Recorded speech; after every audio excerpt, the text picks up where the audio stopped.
Hello students, welcome to core classes. आज की video में MTE 4 के कुछ रिवाइज्ड क्वेश्चंस आपके सामने हैं। आप एग्जाम के लिए प्रिपेयर कर रहे हो तो प्लस इस वीडियो में जितने क्वेश्चंस हैं उनको भी रिवाइज कर लीजिएगा, क्योंकि इसमें ऑलमोस्ट पूरा सिलेबस कवर हो रहा है और कुछ जो फेमस रूल्स हैं, कुछ मेथड्स हैं, उनको लेकर ये क्वेश्चंस बनाए गए हैं। जैसे कि फर्स्ट क्वेश्चन है, इसमें इनइक्वालिटी को लेके आपको शो करना है। तो यहाँ पे इनइक्वालिटी फॉर्मूला लगाया गया है, कौन सा मेथड, कौन सी इनइक्वालिटी लगेगी वो यहाँ पे आपको डायलॉग बॉक्स में दिखाया गया है कि कैसे इनइक्वालिटी अप्लाई करेंगे। वही क्वेश्चन के ऊपर अप्लाई करी गई है। अब और जो थ्योरम है उसे अप्लाई करने के बाद जस्ट आपको शो करना था, जो आपको शो करना था वो एज इट इज आ जाएगा अगर आप वो थ्योरम यूज करोगे। तो नेक्स्ट क्वेश्चन है क्रैमर्स रूल। तो क्रैमर्स रूल्स कैसे अप्लाई करते हैं, इक्वेशंस आपको दी गई हैं। तो सबसे पहले ax is equal to B. A क्या होगा, जो वेरिएबल्स होंगे एक्स वाई जेड के जो कोएफिशिएंट्स होंगे उनका डिटर्मिनेंट, और बी क्या होगा, यहाँ पे इक्वल्स टू के बाद जितने भी कोएफिशिएंट्स हैं सारे क्या हो जाएंगे बी, और एक्स क्या हो जाएगा, वेरिएबल एक्स वाई जेड का। तो यहाँ पे सबसे पहले हमें ये पता करना है कि D does not equals to zero. D equals to zero नहीं होना चाहिए, तभी क्रैमर्स रूल अप्लाई होगा। तो उसके लिए क्या करेंगे, सबसे पहले ए जो है मैट्रिक्स, इसका डिटर्मिनेंट फाइंड करेंगे। जब डिटर्मिनेंट फाइंड करोगे आप तो आपका जो आंसर है वो -32 आ रहा है, which is not equal to zero. It means we can apply Cramer's rules on this question. तो D1 कैसे फाइंड आउट करोगे। D1 सबसे पहले क्या है, ये जो B है, B का कॉलम 1 2 17, उसके बाद दो जो कॉलम्स है वो एज इट इज रखे गए हैं जो कि D के थे, मतलब जो कि A मैट्रिक्स के थे। उसे सॉल्व कर लीजिए। उसके बाद D2 में क्या आ जाएगा, D2 में जैसे कि फर्स्ट कॉलम चेंज करा था, उसके बाद फर्स्ट के बजाय D2 में सेकंड कॉलम को हम यहाँ पे B कॉलम रखेंगे, B का जो था 1 2 17, ठीक है। बाकी दो कॉलम्स फर्स्ट और थर्ड सेम रहेगा, फिर इसे आप सॉल्व कर ली। ऐसे ही थर्ड में जो 1 2 17 था वो थर्ड में रहेगा, थर्ड कॉलम में, बाकी जो फर्स्ट टू कॉलम्स हैं वो सेम रहेंगे। ये सभी करने के बाद आपको क्या करना है, एक्स कैसे फाइंड करना है, D1/D। डी क्या था, -32। D1 क्या है, जो आपने सॉल्व करा है, D1 जो क्या था -96। इसे डिवाइड करोगे तो 3 आंसर आ जाएगा।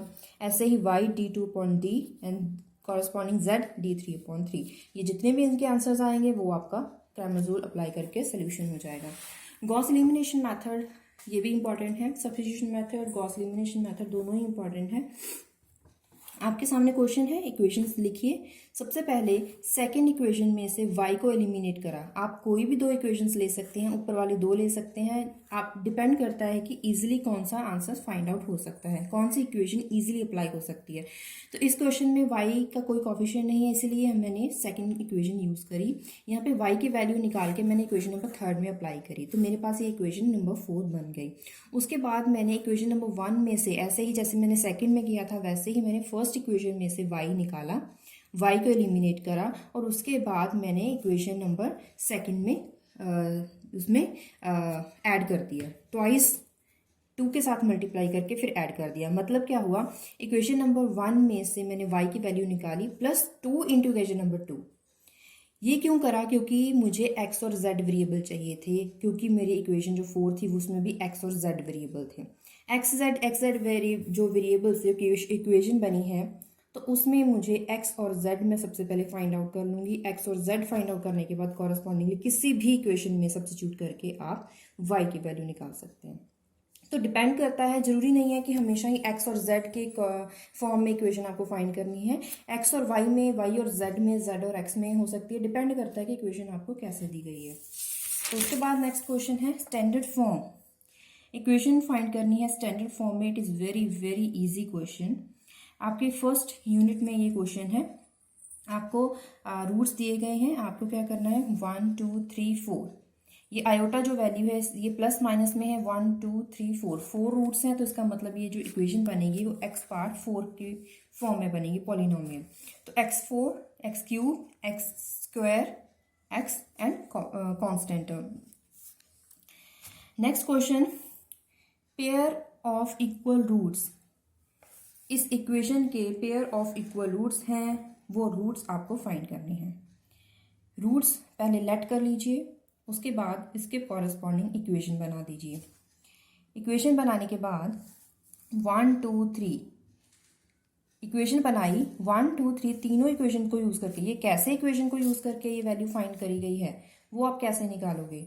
चाहे आप एलिमिनेशन मेथड लगाइए, चाहे आप सब्स्टिट्यूशन मेथड लगाइए, चाहे गॉस एलिमिनेशन, कोई भी मेथड लगाएं, इसमें ए बी जितने भी ये वेरिएबल्स हैं सारी की सारी वैल्यू आपको फाइंड करनी है।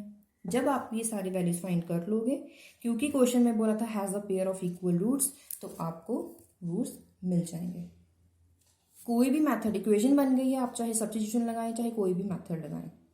नेक्स्ट क्वेश्चन है कि किसी ने 2 प्लॉट खरीदे land for this amount and then उसे बेच दिया।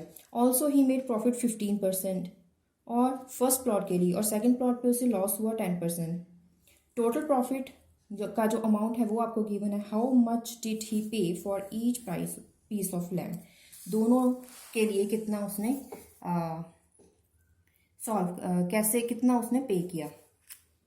एक्स की वैल्यू फाइंड आउट करने के बाद आपने क्या लेट करा था, land first piece of land cost X rupees, जो एक्स आपने फाइंड करा वो फर्स्ट लैंड का कॉस्ट था। उसके बाद इसमें से अगर एक्स वैल्यू माइनस करोगे जैसे कि यहाँ पे करी गई है, जो वैल्यू आपके पास आएगी वो हो जाएगा कॉस्ट ऑफ सेकेंड लैंड। उसके बाद जस्ट आपको इक्वेशन दी गई है, क्वाड्रेटिक इक्वेशन आपको सॉल्व करनी है। इसके लिए आपको क्या करना होगा, डिस्क्रिमिनेंट रूल लगाना पड़ेगा। सबसे पहले इसे कंपेयर करेंगे इस equation given standard quadratic equation के साथ। ए बी सी फाइंड करें, और रूट फाइंड करने का फॉर्मूला क्या होता है, -b plus minus B square minus 4ac under root upon 2a। ये सारी वैल्यूज यहाँ पे सब्स्टिट्यूट करें। उसके बाद जितनी भी आपके पास वैल्यूज आएंगी वो क्या हो जाएंगे, roots of X. Next equation में भी आपको यही रूट सॉल्व करनी है, बट यहाँ पे एक डिफरेंस है, जो डिस्क्रिमिनेंट वैल्यू आएगी वो नेगेटिव आ रही है। नेगेटिव का मतलब क्या होगा, इसे हमें कैसे सॉल्व करना है, आयोटा लगा के, क्योंकि iota is equals to -1 root. तो इसका मतलब यहाँ पे हम क्या कर रहे हैं, आयोटा सब्स्टिट्यूट कर रहे हैं। तो यहाँ पे टोटल क्या आ जाएंगे, रूट्स इसके फाइंड आउट हो जाएंगे 4, क्योंकि इक्वेशन जो है वो 2x पावर 4 में है। इसीलिए हमें इसे क्वाड्रेटिक बनाने के लिए इसे हमने क्या करा, let X square is equals to Y, इसीलिए ताकि हम इसे क्वाड्रेटिक फॉर्म में चेंज करके सॉल्व कर सकें बाय अप्लाइंग डिस्क्रिमिनेंट फॉर्मूला। इस इक्वेशन में क्या हो रहा है, यहाँ पे सबसे पहले कंप्लीटिंग स्क्वायर मेथड, मतलब कि हमें स्क्वायर फॉर्म में बनाना ही है खुद से इक्वेशन, ये गिवन नहीं है प्रॉपर फॉर्म में। उसे बनाने के लिए सबसे पहले जो हाईएस्ट पावर है एक्स क्यूब, उसका कोफिशिएंट आपको 1 करना होगा। कैसे, by dividing whole equation by this coefficient, divide करा। उसके बाद जो एक्स स्क्वायर का कोफिशिएंट है उसका स्क्वायर करें। स्क्वायर करने के बाद वही टर्म इस इक्वेशन में प्लस भी करें और माइनस भी करें।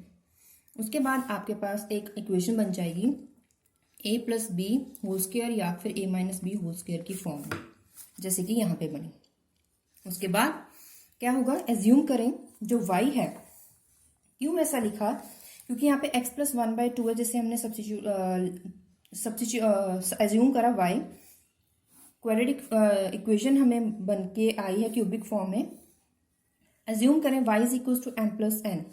अब यही फॉर्म को इस इक्वेशन में अप्लाई करते जाएं और आपके पास क्या वैल्यू आ जाएगी, n की वैल्यू, जब आप सॉल्व करते जाओगे। दूसरी तरफ आपके पास m क्यूब n क्यूब की वैल्यू आ जाएगी। अब क्या करना होगा, यहाँ पे जो m क्यूब n क्यूब है इसे सॉल्व करने के बाद, क्योंकि सबसे पहले आपने x वेरिएबल को सब्स्टिट्यूट करा y के साथ, उसके बाद आपने y को सब्स्टिट्यूट करा m प्लस n के साथ। अब क्या करना होगा, क्योंकि अभी भी क्यूबिक इक्वेशन में आ रही है जो इक्वेशन है क्यूबिक फॉर्म में, तो आपको क्या करना है, m क्यूब और n क्यूब को सब्स्टिट्यूट करना है टी स्क्वायर या किसी और वेरिएबल के साथ, जैसे कि मैंने यहाँ पे टी स्क्वायर करा। उसके बाद अब अल्फा बीटा, ये अल्फा बीटा सॉल्व, यहाँ पे जो नेक्स्ट वेरिएबल है अल्फा बीटा, या आप कोई भी कर सकते हो। यहाँ पे मैंने सब्स्टिट्यूट करा अल्फा बीटा के साथ। Alpha has real root, let कर लीजिए u। अगर बीटा के पास रियल रूट है v, देन वो तभी होंगे अगर m is equal to u और n is equal to v होगा। सिमिलरली इन दोनों इक्वेशंस में मतलब क्या है कि गिवन जरूरी नहीं है कि आपको क्वाड्रेटिक इक्वेशन में इक्वेशन ऑलरेडी गिवन हो सकता है आपको वो बनानी पड़े। वो कैसे बनानी पड़ेगी? कंप्लीटिंग स्क्वायर मेथड के साथ। उसके बाद है obtain modulus and argument of 1 plus iota. तो यहाँ पे ये शॉर्ट क्वेश्चन है। सबसे पहले लेट करें z is equal to complex number 1 plus iota. Real part इसका कौन सा है? 1, और जिसके पास साथ आयोटा लगा होता है वो इमेजिनरी पार्ट होता है। तो 1,1 लाइज, क्योंकि यहाँ पे इसका कॉन्फिगरेशन 1 है, रियल पार्ट भी 1 है, इमेजिनरी भी 1 है, तो क्या होगा कि ये दोनों ही पॉजिटिव वैल्यूज है। इसका मतलब ये क्वाड्रेंट 1 में लाई करती हैं। तो मॉडुलस फाइंड करने के लिए क्या फॉर्मूला है? रियल पार्ट का स्क्वायर प्लस इमेजिनरी पार्ट का स्क्वायर रूट। ये आपका आंसर है। आर्गुमेंट फाइंड करने के लिए tangent inverse imaginary part divided by real part of complex number. Argument find करने के बाद, आर्गुमेंट और मॉडुलस फाइंड करने के बाद आपका क्वेश्चन कंप्लीट हो जाता है। ये शॉर्ट क्वेश्चन है। तो इसी के साथ ही कुछ क्वेश्चंस हैं जिसको हर एक चैप्टर में से उठाए गए हैं। क्वेश्चंस रिवीजन के लिए हैं। जब भी आप प्रिपेयर करेंगे फॉर एग्ज़ाम, आप इन क्वेश्चंस के ऊपर भी फोकस कर लीजिएगा।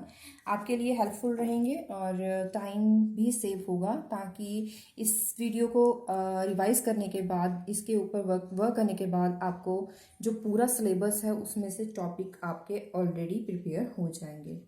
अगर आपके लिए वीडियो हेल्पफुल है तो इसे लाइक कर दें और बने रहिए चैनल को और क्लासेस के साथ, और देखते रहिए वीडियोस। Thank you.